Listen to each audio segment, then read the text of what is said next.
अब मजदूरी तो करनी पड़ेगी ना। दो बच्चे हैं, उनकी फीस भी देनी है पढ़ने के लिए, 2 बेटियां हैं शादी के लिए, 1 बेटा है। एक भी गोली भी नहीं देने के लिए हमारे पास पैसा नहीं है। 6500 रुपये सैलरी मेरे को पेंशन दे रही है। अब 6500 रुपये में पेट भरें या बच्चों को पढ़ाएं?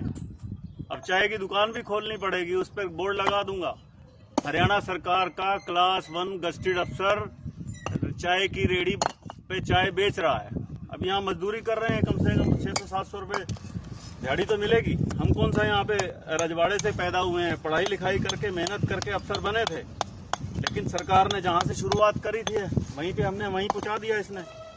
और ये बीजेपी की सरकार जो है, ये सिर्फ पूंजीपतियों के खाते भरने के लिए है। खट्टर साहब बोलते हैं मैंने बड़ी लावणी करी है, बड़ी ये करी है, जरा कदे पेंशन छोड़ेगा क्या?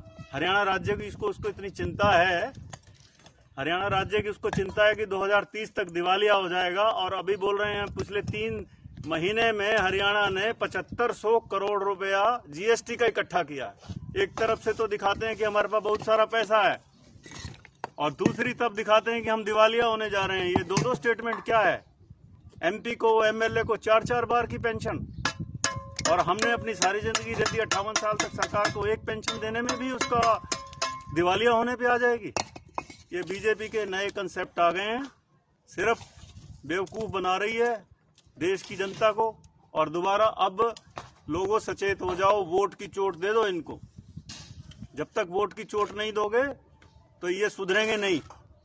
कांग्रेस तो इससे लाख दर्जे अच्छे है, कम से कम मुलाजिमों के ऊपर उन्होंने अपना हथौड़ा तो नहीं चलाया। अपनी तिजोरियां भर लो और देश के नागरिकों को कर दो कमजोर।